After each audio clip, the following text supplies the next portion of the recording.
Hello everyone, कैसे हैं आप सब। आई होप कि आप सब अच्छे होंगे। आज हम बात करने वाले हैं बच्चों के हाफ ईयरली एग्ज़ाम के बारे में, तो वीडियो को लास्ट तक ज़रूर देखना। चलिए स्टार्ट करते हैं। हाफ ईयरली एग्ज़ाम, बच्चों के हाफ ईयरली एग्ज़ाम स्टार्ट होने वाले हैं या फिर कुछ बच्चों के स्टार्ट हो भी चुके हैं। तो उसकी तैयारी हम बच्चों को कैसे कराएं।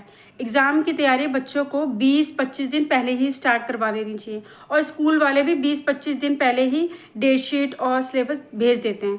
तो आप उसी के साथ जब से सिलेबस और वो आए उससे पहले ही बच्चों को तैयारी स्टार्ट करा दें, क्योंकि अगर एग्ज़ाम के टाइम पर तैयारी नहीं होती, ओनली रिविज़न होती है, उस टाइम पर हम बच्चों को याद कराने बिठाएंगे तो वो बच्चे नहीं कर पाएंगे। तो इसलिए पहले से प्रैक्टिस स्टार्ट करें। अब सबसे पहले पॉइंट, तो फर्स्ट पॉइंट है कि हम बच्चों को कैसे करवाएं। एक साथ सारे सब्जेक्ट ना पढ़ाएं। जैसे आधे आधे घंटे में हमने कर दिया, हिंदी भी करा दिया, इंग्लिश भी करा दिया, मैथ्स भी करा दिया, पर नहीं, ऐसे बच्चे को कुछ याद नहीं होने वाला, कंफ्यूज हो जाएगा और वो कुछ नहीं करके आ पाएगा। इसलिए आप 3 दिन, जैसे 2 दिन या फिर 3 दिन करके कराएं। जैसे 3 दिन सिर्फ उसे मैथ्स कराएं, फिर 3 दिन इंग्लिश कराएं, 3 दिन मैथ्स कराएं, या फिर 2 दिन करके ले लीजिए। जैसे 2 घंटे दिन में बिठाएं और फिर ऐसे कराएं। अच्छा, बच्चों को जब हम तैयारी कराते हैं तो ऐसा नहीं कि पूरे दिन बिठा के उन्हें करना है। ऐसे बच्चों को कुछ याद नहीं होता। दिन में 2-3 घंटे उन्हें बिठाएं और तब कराएं। ये नहीं कि पूरे दिन आप उन्हें आधे आधे घंटे में बिठा रहे हैं और करवा रहे हैं। ऐसे बच्चे कुछ याद नहीं करते, उनको सिर्फ कन्फ्यूज़न क्रिएट होती है। इसलिए ऐसे भी नहीं करना कि उनके पीछे पढ़ना और पूरे दिन पढ़ो पढ़ो पढ़ो, तो ऐसे बच्चा कभी नहीं पढ़ेगा। हाँ, दिन में 2-3 घंटे के लिए उसका टाइम टेबल बनाओगे, सेट करोगे तो वो पढ़ेगा ज़रूर। तो आप सबसे पहले हिंदी इंग्लिश, सेकंड पॉइंट है कि कॉन्सेप्ट क्लियर। कॉन्सेप्ट क्लियर कैसे कराएंगे, तो बच्चे का कॉन्सेप्ट क्लियर कराने के लिए सबसे पहले बच्चे को चैप्टर पढ़ाएं। अब चाहे हिंदी का हो चाहे इंग्लिश का हो, कॉन्सेप्ट क्लियर करने के लिए क्या करना पड़ेगा। जैसे इंग्लिश का है तो बच्चे को कौन चैप्टर पूरा पढ़ाएंगे। बच्चा जिस लैंग्वेज में समझता है, अगर वो हिंदी में समझ रहा है या फिर जो भी आपकी मदर टंग लैंग्वेज है उसमें समझ रहा है, तो आप उसमें समझाएं, ताकि बच्चे को चैप्टर क्लियर हो जाएगा। जब कॉन्सेप्ट क्लियर होगा तो बच्चा उससे देखो 3 फ़ायदे होंगे। पहले साथ साथ आप उसको डिफ़िकल्ट वर्ड्स बता रहे हो कि इसमें डिफ़िकल्ट वर्ड चैप्टर में आ रहे हैं, वो समझ लेगा। सेकेंड होगा कि बच्चा वर्ड मीनिंग समझ जाएगा। जैसे चैप्टर में कुछ भी मुश्किल वर्ड आया, कोई भी वर्ड, तो आप उसे समझा रहे हो कि इसका अर्थ ये होता है, तो बच्चा जैसे सेल्फिश आया तो हम बता देंगे कि इसका स्वार्थी होता है। चैप्टर समझाने के साथ साथ कॉन्सेप्ट क्लियर के साथ तो वर्ड मीनिंग सीख गया। और थर्ड क्या होगा कि बच्चा क्वेश्चन जो उसमें आ रहे हैं ना वो साथ साथ आंसर दे देगा, क्योंकि जब वो चैप्टर पढ़ रहा है तो वो आंसर भी देगा। तो इस तरीके से पूरा चैप्टर हो गया, कॉन्सेप्ट क्लियर उसका, पूरा चैप्टर लर्न भी हो गया और वो गया। हाँ, स्पेलिंग मिस्टेक जो बच्चे करते हैं तो क्या करें कि साथ साथ जैसे जब आप चैप्टर पढ़ा रहे हैं तो स्पेलिंग भी उन्हें पढ़ाते जाएं कि इसकी स्पेलिंग ये स्पेलिंग। हाँ, एक बार में याद नहीं होगा, लेकिन फिर बाद में प्रैक्टिस के लिए उनसे लिखवाएं, उन्हें बार बार 5 टाइम 10 टाइम, जैसे मैं अपने बेटे को बोलती हूँ 5 टाइम इसको पढ़ो, 10 टाइम पढ़ो, तो ऐसे उसको याद बुलवाएं तो वो याद हो जाएगा।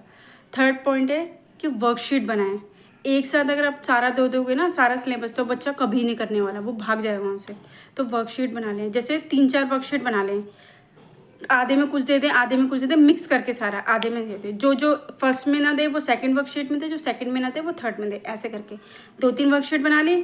फिर 3 दिन में 4 दिन में जब कॉन्सेप्ट क्लियर कराए तो साथ साथ वर्कशीट देते गए, तो बच्चे इस तरीके से वर्कशीट भी कर लेंगे और फिर उस तरीके से वो भी कर लेंगे। इससे आपको क्या पता चलेगा, इससे आपको ये पता चलेगा कि बच्चे को क्या चीज़ नहीं आती, फिर आप उसकी तैयारी और अच्छे से करा लेंगे और अच्छे से करवा देंगे, और जो भी डिफ़िकल्टीज़ हो रही हैं वो भी बच्चा समझ लेगा, लिख लेगा। तो वर्कशीट से ये फ़ायदा होता है कि हमें पता चलता है कि बच्चा कितना कर रहा है, कितना उसे समझ आ रहा है। फोर्थ पॉइंट है, जो चीज़ उसे समझ ना आए उसके पीछे ना भागें कि करो करो करो, क्यों समझ ही नहीं आ रहा है, क्यों नहीं हो रहा, छोड़ दें 2-3 में, क्योंकि उसके चक्कर में वो पूरा पेपर गलत कराएगा। कई पेरेंट्स क्या करते हैं कि 2-3 क्वेश्चन, जो 2-3 नंबर का क्वेश्चन आ रहा है उसके पीछे पूरा पेपर 97-98 नंबर का जो पेपर है उस पेपर को छोड़ देते हैं, क्योंकि बच्चा वो एक क्वेश्चन याद नहीं कर पाता, पूरा दिन उसी में चला जाता है। इसलिए ऐसे ना करें, वो जो क्वेश्चन नहीं याद हो रहा छोड़ दें, फिर उसके साथ में बाकी का करवाएं।